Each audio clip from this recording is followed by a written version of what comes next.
கடந்த ஆண்டு 2024 இறுதியில மிகப்பெரிய வெற்றி படமாக பிளாக் பஸ்டராக தமிழ் ரசிகர்கள் மட்டுமல்ல இந்தியா முழுக்க கொண்டாடப்பட்ட ஒரு திரைப்படம்னா சிவகார்த்திகேயன் அவர்கள் நடித்து வெளிவந்த அமரன் திரைப்படம்.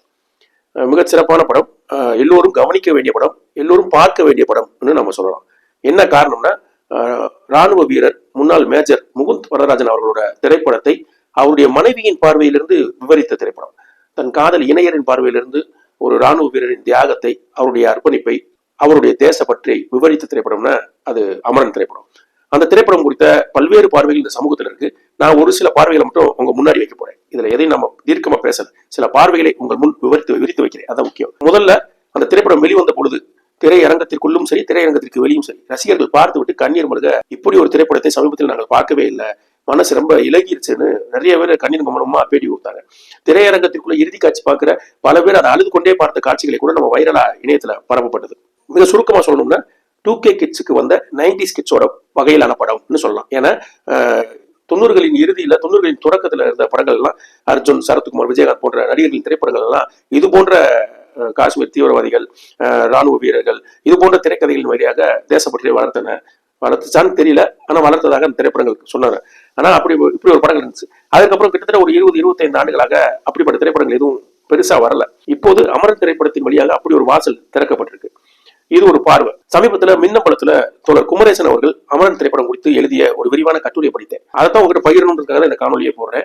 அந்த கட்டுரையை படிக்கும் போது அதுல ஒரு நிகழ்வு சொல்றார். சமீபத்தில் லயோலா கல்லூரியில் நடைபெற்ற குழந்தைகளுக்கான இதழியல் துறை குறித்த ஒரு பயிற்சி வகுப்பு நடத்தப்படுது. அதுல ஓவிய பயிற்சி வைக்கும்போது ஓவியத்துக்கு தீவிரவாதிகள்ன்ற தலைப்புல குழந்தைகள் எல்லாம் படம் வரைகிறாங்க. எல்லா குழந்தைகளும் சொல்லி வைத்ததை போல மீசையை மலித்து, தாடி வைத்து, குல்லா போட்டு, கருப்பு அங்கி போட்டு, துப்பாக்கி கைகளில் வைத்திருக்கிற ஒரு உருவத்தை வரைகிறாங்க.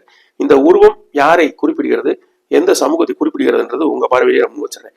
ஆனா எல்லா குழந்தைகளும், கிட்டத்தட்ட பெரும்பாலான குழந்தைகள், எல்லா குழந்தைகளுமே தீவிரவாதினா இப்படிதான் இருப்பாருன்னு அந்த குழந்தைகளின் அடி மனதில் அப்படி ஒரு பிம்பத்தை உருவாக்கியது யார் என்ற ஒரு பெரிய கேள்வியை தோழர் குமரேசன். அதுக்கு பின்னாடி இருக்க அரசியல், அதுக்கு பின்னாடி இருக்க ஊடகத்தின் தவறான போக்கு, இது எல்லாத்தையும் நாம சிந்திக்க வேண்டாமா? இப்படி பொது புத்தியில் கட்டமைப்பது சரியான்னு ஒரு கேள்வி எழுப்பியிருந்தார். இது ஒரு பார்வை. அமரன் திரைப்படம் வெளிவந்த பொழுது எல்லா செலிபிரிட்டியும், எல்லா பிரபலங்களும் கொண்டாடி தீர்த்தார்கள். அதுல அறம் திரைப்படத்தின் இயக்குனர் திரு கோவி நயினார் மட்டும் மிக சிறப்பா ஒரு விஷயத்தை அணுகியிருந்தாரு. அவர் சொன்னாரு, அவரும் ஒரு சின்ன கதைகளின் வழியாக சொல்றாரு. ஒரு குழந்தையை தூரத்தில் நின்று ஒருவன் துப்பாக்கியால் சுடுகிறான். ஒரே ஷூட்டிங்கில் அந்த குழந்தை இறந்து விடுகிறது. பக்கத்தில் இருந்த தாய் கதறி அழுகிறார். பார்த்து கொண்டிருக்கிற பார்வையாளர்களாக இருக்கிற நாம், குழந்தை சிரமப்பட்டு விடக்கூடாது, ரொம்ப வலிகளை உணர்ந்து விடக்கூடாது என்பதற்காக 2-3 முறை சுடாமல் ஒரே ஷூட்டிங்கில் குறிப்பார்த்து குழந்தையின் இதயத்தில் சுட்டு வீழ்த்திய அந்த துப்பாக்கி வீரனின் திறமையை கொண்டாடி கைத்தட்டி பாராட்டி கொண்டிருக்கிறோம். அந்த குழந்தையின் இழப்பை, குழந்தையின் துயரத்தை, அந்த வலியை, அந்த கண்ணீரை அந்த தாயாரின் பார்வையிலிருந்து யாருமே பார்க்கலன்னு அவர் முடிக்கிறார். இதுல யார் குழந்தை, யார் தாய், யார் சுட்டது, இதெல்லாம் உங்க பார்வையிலே நம்ம வச்சிடறேன். அப்ப நாம ஒரு படத்தை கொண்டாடுகிறோம் என்றால், நாம் ஒரு படத்தை தூக்கி பிடிக்கிறோம் என்றால், அது சொல்லியதெல்லாம் உண்மை, அதில் சொல்லாததிலும் உண்மை இருக்கிறது என்ற பார்வையை நம்ம முன்வைக்கணும். அமரன் திரைப்படம் மேஜர் முகுந்த் வரதராஜன் அவர்களின் பார்வையில் சொல்லியதெல்லாம் உண்மை, அதுல மாற்று கருத்து இல்லை நமக்கு. ஏன்னா அது அவருடைய வாழ்வு, இந்த தேசத்திற்காக, இந்த நாட்டிற்காக அவர் செய்த அர்ப்பணிப்பு, தியாகம். அதில் சொல்லாததிலும் உண்மை இருக்கிறது என்பதை நாம் எப்போ தேட போறோம்? இந்த தேடல் தானே ஒரு உண்மையான கலைப்படைப்பை அறிமுகப்படுத்தும் நமக்கு. அப்ப இது போன்ற படைப்புகள், ஏதோ தானோ என்ற சில உணர்வுகளை கடத்துகிற படைப்புகள்னா பரவாயில்ல.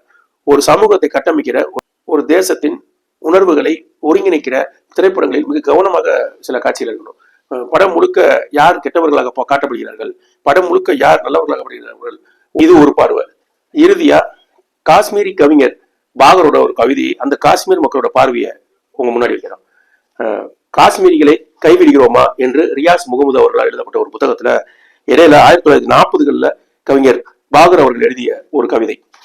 எல்லா பக்கங்களிலிருந்தும் நான் தாக்கப்படுகிறேன், எல்லா பக்கங்களிலிருந்தும் நான் தாக்கப்படுகிறேன். ஆங்கிலேயர்கள், இந்தியர்கள், ஆப்கானிஸ்தர்கள், பாகிஸ்தானியர்கள், யாரிடம் நான் முறையிட? எவரிடம் என் விதியை கூற? பெரும் முதலாளிகள், கொடுங்கோலர்கள், ஒடுக்குமுறையாளர்கள், நண்பர்கள் எல்லோரும் என்னை அவர்களது கையாளாக்க விரும்புகிறார்கள். எல்லோரும் என்னை அவர்களின் கையாளாக்க விரும்புகிறார்கள். யாருடன் நான் ஒத்துப்போக? யாருடன் நான் இசைந்து செல்ல? யாரிடம் நான் முறையிட? எவரிடம் என் விதியை கூற? நான் யார்கிட்ட ஒத்துப்போக? நான் யாரோடு இசைந்து போக? யார்கிட்ட போய் நான் என்னுடைய பார்வையில என்னுடைய குறைகளை நான் முறையிட? என் விதியை யாரிடம் போய் நான் சொல்றதுன்னு இந்த கவிதை இதைத்தான் சொல்கிறது. 1940 காஷ்மீரி கவிஞர் பாகர் அவர்கள் எழுதிய இந்த கவிதை. இது ஒரு பார்வை. இப்போ உங்க முன்னாடி 4 வகையான பார்வைகளை நாம முன்வைத்தோம்.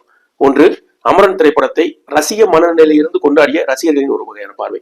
தோழர் குமரேசன் பத்திரிகையாளராக இருந்து விமர்சன பார்வையாக அவர் முன்வைத்த ஒரு பார்வை. இந்த ஊடகங்கள் எப்படி கட்டமைக்கிறது. ஒரு படைப்பாளியாக நின்ற அறம் இயக்குனர் தோழர் கோபி நயினார் அவர்கள் முன்வைத்த ஒரு வகையான பார்வை. காஷ்மீர் மக்களின் ஒரு பார்வை. கிட்டத்தட்ட 1940 எழுதின கவிதை. இன்னைக்கு வரைக்கும் அந்த கவிதைக்கான விடை நம்ம யார்ட்டையுமே இல்லை. இப்படி சில பார்வைகளை உங்களுக்கு முன்னாடி வச்சிருக்கோம். ஒரு படைப்பு என்பதை வெறும் பார்த்தவுடன் அதுதான் உண்மை என்று கொண்டாடிவிடக்கூடாது. அதுவும் உண்மை. அதற்கு பின்னால் மறைக்கப்பட்டதும் சில உண்மைகள் இருக்குன்னு நம்ம தேடி போனோம். நீங்கள் இன்னும் தேடி அடையுங்கள். காஷ்மீர் மக்கள் குறித்த உண்மையான வரலாறு உங்களுக்கு தெரிய வரும். காஷ்மீர் குறித்த பொது புத்திகள் கட்டமைக்கப்பட்டுள்ள பல கட்டுக்கதைகள் இருக்கு. அதுல ஒரு சிலதை அடுத்தடுத்த காணொலியில நம்ம கொஞ்சம் கொஞ்சமா அவிழ்ப்போம்.